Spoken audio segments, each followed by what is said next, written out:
Thank you very much. Can I make a start, or is everyone lined up, or on the other side of the world? I can see people lined up where I am, but...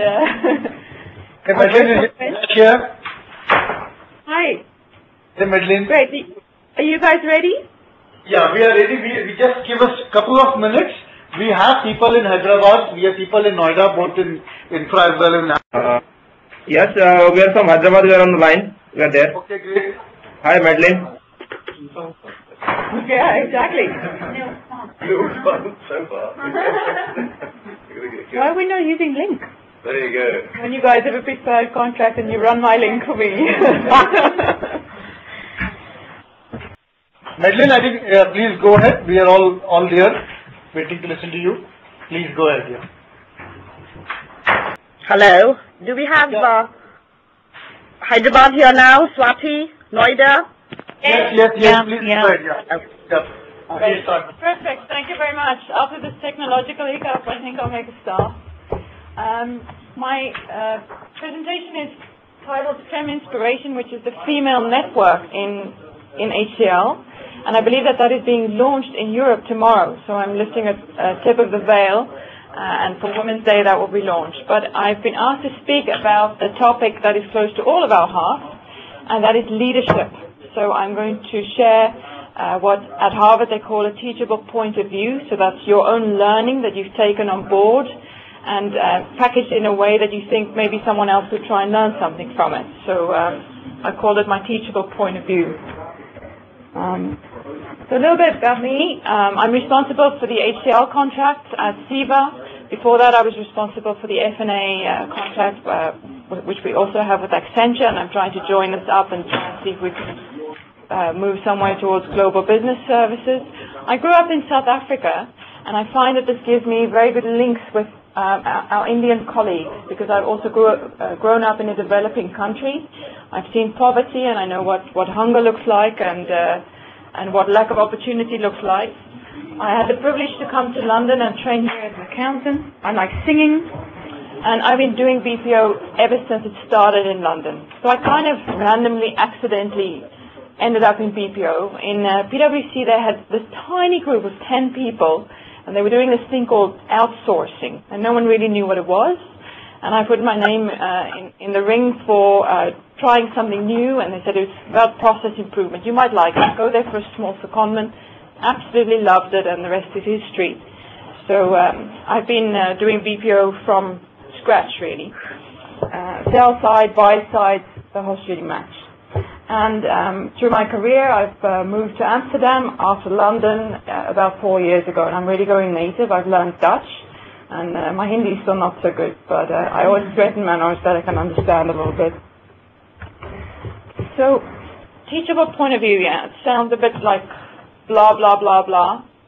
But I think that we all have values, and we all have beliefs, and we all filter our environments, and we're all diverse, and that's the strength of HCL as an organization, and that's also the strength of society, that we value and respect each other and are able to listen to each other. So what I've learned, I'm going to start by quoting Steve Jobs, and I think you've all heard this, but I really think this is a core theme in the lives of successful people, is to follow your passion and it will come good. If you're doing what you love and you love what you do, you're probably good at it, you're probably going to send a bit of positive vibe off that, and people are going to recognize that, and then good things come from that. And Steve Jobs used to say the dots will connect. So maybe you're doing something you love, and then you jump into the next thing you love. And if I look back on my life, BPO has been like a red thread in that. But I wouldn't have said that 16 years ago, I'm going to have a career in BPO. It sort of panned out in this way, and it sort of developed from that. And I also just think life's too short to do something that you don't like. Why would you get out of bed in the morning and do something you don't like for 40, 50, 60, 70 hours a week? You must be crazy. Find something new and do that. Then I also believe that you can always learn something from everyone. And this is a core belief. I think you can learn something from a beggar. You can learn something from a professor. Everyone. So guys, if you're on the webinar, make sure you flag it. in the corner red, so Okay. maybe somebody might notice that. Yeah, we're back. I'm not sure where the line dropped. Have you guys seen the slide yet?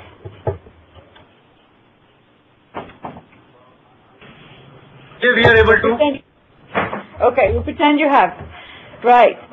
So one thing that I've learned is that after about 120 of IQ, and if you've been to university, you will be at this sort of point.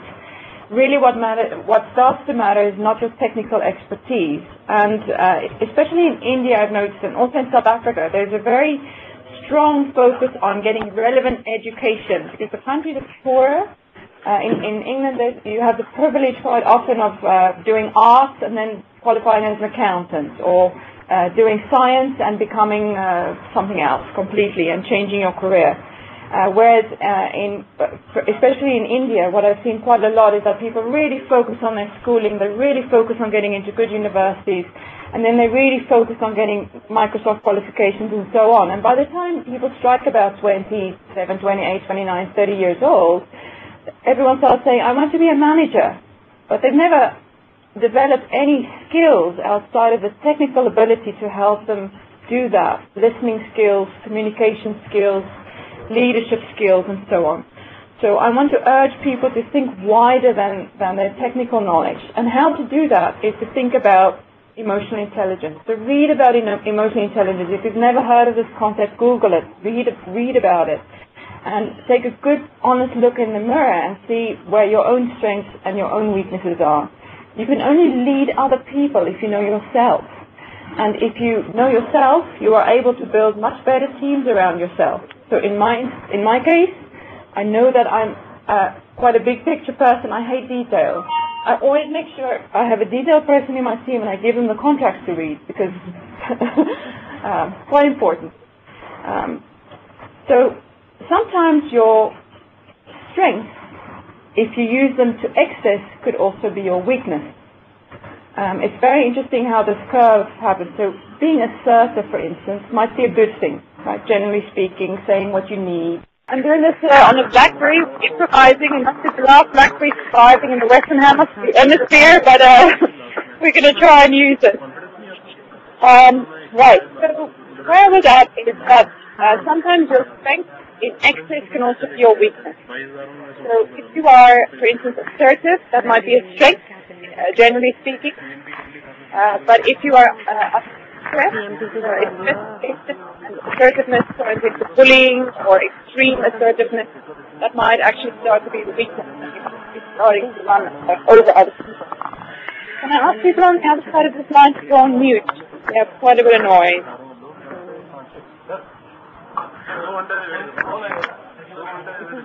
It's like the canteen in Hyderabad, I think. Hello?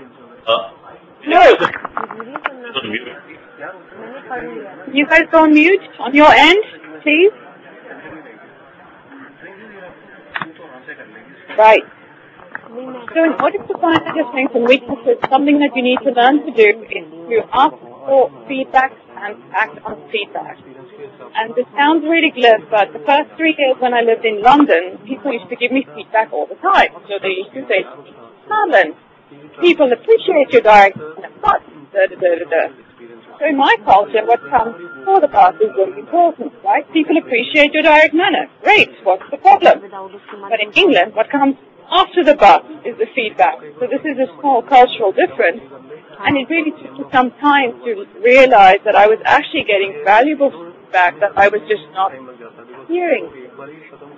So it's important to ask for feedback, make sure you understand feedback, and act on feedback.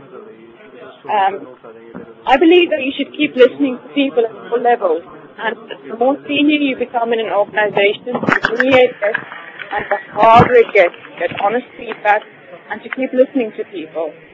So you need to always figure out who your clients are, and your clients might be internal, and they might be external, and they might be equally important or less differently important. But it's extremely important to keep listening and to keep listening to that feedback. Something that you may have done 10 years ago might not be relevant anymore in the organization, the culture, and the time that you're in. You can't lead alone. So I want to say something here on leadership and diversity. I think that if we generalize, women think differently from men. I think we could say the same thing, that older people think differently to younger people. Maybe people from India think differently to people from England, generally speaking. But that, I think, is a really good thing. And as a leader, what distinguishes good leaders from bad leaders is that they recognize the strengths of each of the team members and they play to those strengths. So you might have a person who's better at analytical things. You might have a person who's better at communication skills. It's in the same way that you have a toolkit with different tools in it, right? A hammer works very well. You need to hit a nail into a wall. Try that with a screw and the wall. You need a screwdriver. It doesn't mean a hammer is better or worse than a screwdriver. It just means it's different. And I think that's extremely important to value people for their different skills and try to use them for the things that they're good at. And that also enables, remember what I said in the beginning, find your practice you're good at. It's a screwdriver. It's quite important that you learn that from yourself and you're able to communicate that to other people. This is what I'm good at. This is what I like to do. This is me as a hammer. This is me as a screwdriver. And that's extremely important.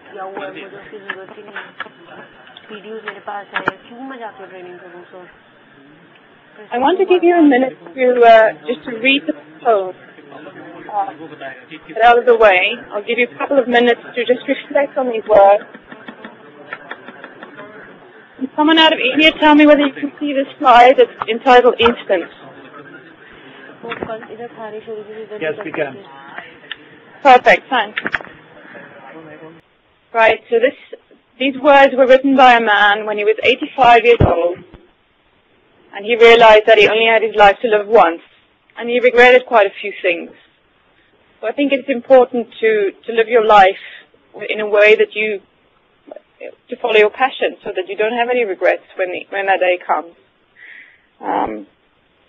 So we all have our own drivers, we all have our own passions, we all have our own wishes, we all have our own problems. It might be a problem of lack of time, or you might be in need of money, or you might be struggling to achieve power or development, or not know what direction to go.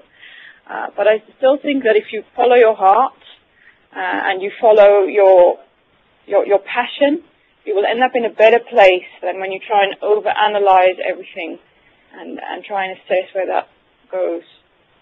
Because if you've done a bit of homework, you also know yourself a little bit better than maybe what you've done before. And finally, I want to leave you with something to reflect on.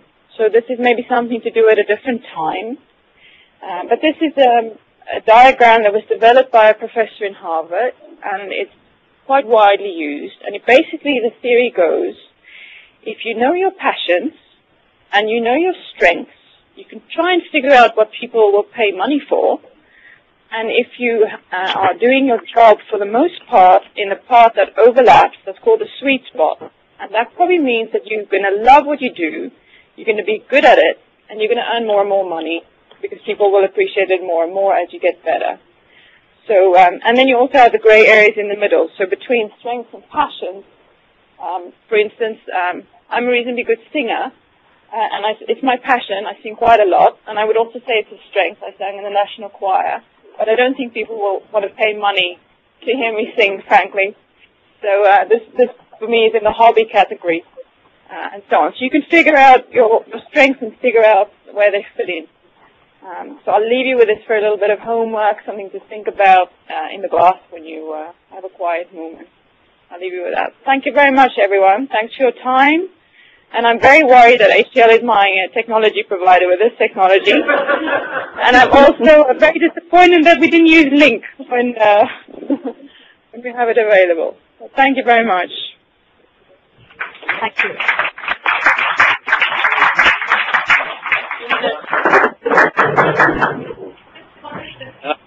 Guys, we're open offshore. We're open for questions. If anybody has questions, if we go offshore first, and then the people in the room here, gives them time to think.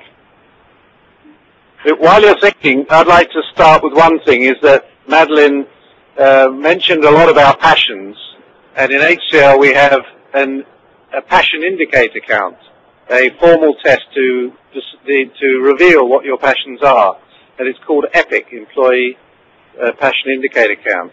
So who in the room has done their EPIC?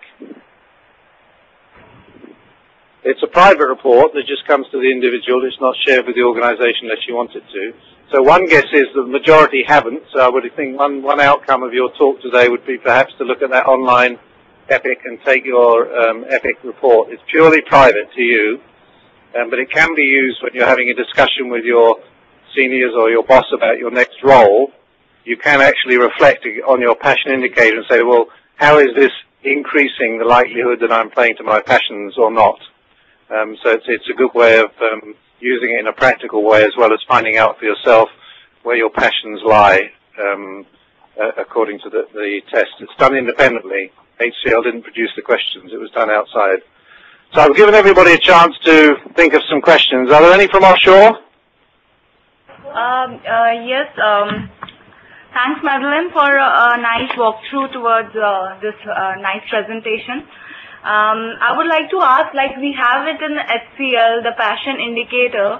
So I would like to ask you, like, what kind of leadership effort would you make to ensure that there would be an ongoing commitment towards this diversity initiative we have taken? You mean in HCL or in CEVA? In CEVA or global, not just Asia. Okay. Yeah. I'm very involved in our women's network in CEVA. One thing that we are doing is we are asking all of our vendors what they are doing about diversity, which is kind of how I ended up here today. I had the privilege of meeting your global head of diversity, Smit, a little while ago in Noida, and that is something that is I'm really passionate about. But I'm passionate not just about women. I'm passionate about the careers of young people. And I think if the moment we make a distinction between men and women, we should also make a distinction between old and young, and fat and thin, and smarter and not so smart, and everything else. So I know that there are bigger challenges in some geographies in the world in terms of the social standing and social position of women. And I continue to give my backing to many projects also in India that relate to that. But I think each of us have to take responsibility for ourselves. So women have to think about their weaknesses, which might be different sometimes to men. So women have collective weaknesses sometimes in terms of asking for things, being a bit more cautious. And you need to think about whether any of those things are holding you back and whether you should make changes in that space. Maybe go to get a good mentor to help you think through those issues. But I think that young men who come through their careers have exactly the same problems, face exactly the same issues to make it to the next level. So I don't really distinguish. All right. Thanks, Madelein. Is there another question from offshore? Yeah? Please go ahead. From Noida. I would like to ask, in what ways have you integrated issues as a part of your professional development? Sorry, could you repeat the question? In what way have I encountered issues as part of my professional development? Is that the question? Yes. Thank you. I was sharing with Manoj last night, actually. We were preparing a little bit, and I was sharing with Manoj that when I was very young, I was about 24 years old, I found a piece of paper on a printer that I should never have found, which was the salaries of my group. And I was part of one of 6 graduates that joined in my group in PwC, and on this printed sheet I saw that I was being paid the lowest salary out of these 6 people after 2.5 years, by quite some margin. And throughout my career, so up to that point, I've always been rated either exceeding requirements or meeting requirements. And I knew that one of my colleagues had been rated not meeting requirements, and even he was earning more than I was. So I took this piece of paper. I was very, very angry. I went into the partner's office and I said, "Clive, what is this? Why am I being paid at the bottom? What is this?" He firstly apologized and went very red that I found this piece of paper that he printed that I shouldn't have found. And then he said to me, "You never asked." So I learned at the age of 24 that I never asked.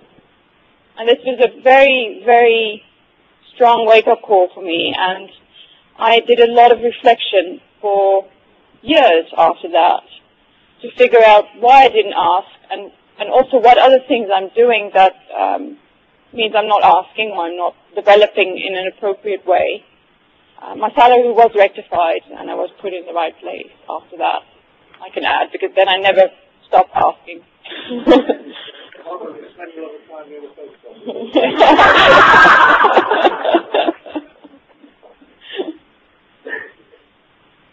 Any more questions from Noida or Hyderabad? Madeleine, this is Chitra here. I'm from the Women Connect team.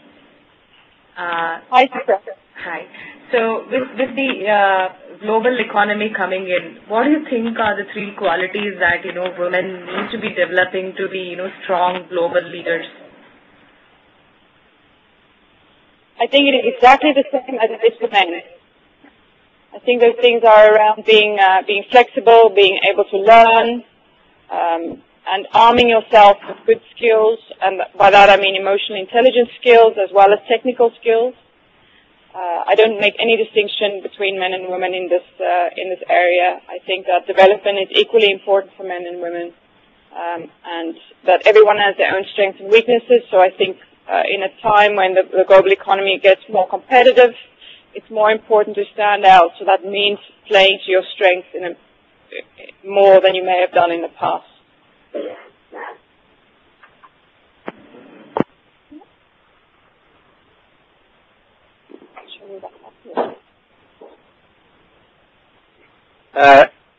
We'll come back to offshore in a second, but I don't know if there are any questions in the room in Egham. Yes?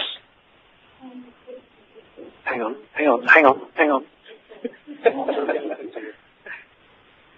Hi. I just wanted to say that it was a great presentation, and you mentioned earlier that men and women have different styles in leading teams.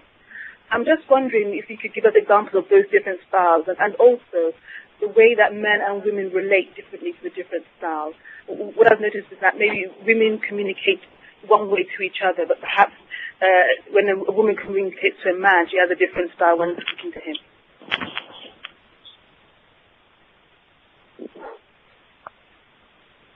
So there's a lot of gender work that's been done that looks at the differences in style, and what's quite interesting is that women who succeed sometimes start to adopt male personas, and then they start failing when they get a bit higher up because they start to become a pseudo-male.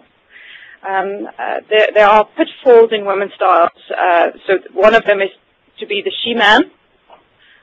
One of them is to be the cutesy girl, so batting eyelids and asking for favors, but not being assertive enough.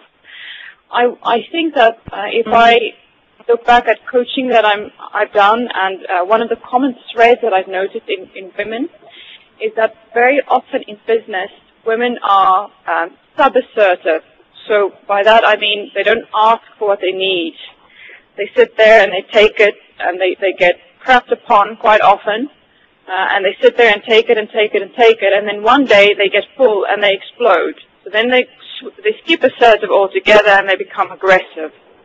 And unfortunately that very easily leads to high maintenance women or unstable women type stereotypes that people attach to women.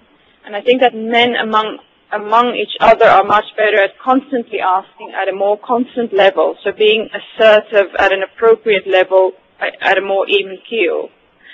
So if we encourage women to not be sub-assertive but reasonably assertive, it also means that they don't get, before they blow their top, they're able to verbalize what they need in a more reasonable way, which enables them to achieve quite a lot more. So that's one of the things that has been a theme for me in people that I've coached recently. So that's maybe something I want to pick up on. And then there's also studies that have showed that the words that women use are often ineffective in male company. A lot of women use words like, if I may just add, or I think that what we should do here is. They use a lot of qualifiers to make themselves seem less aggressive, when actually they mean, I know what we need to do. I know that this is the answer. I know that I've done my research and this is what we should be doing. So actually they're trying to make a recommendation, but to a man that sounds extremely uncertain, unqualified, and inexperienced. And all the woman is trying to do is make herself look less aggressive. So this is one of the 4 points that have come out of a recent study that I think McKinsey did. If you Google McKinsey Women's Studies, there's a lot of information on styles and pitfalls. So I hope that picks up on your points. Thanks.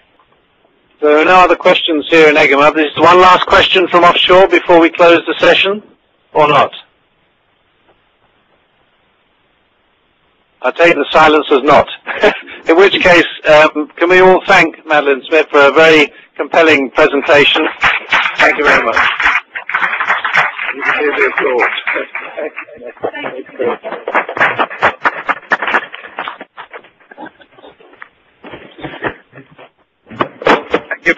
With the knowledge you get, the better of us, which is great. The offshore team is logging off. Thank you so much, Madelein. On behalf of the entire team, I really want to thank you for this opportunity.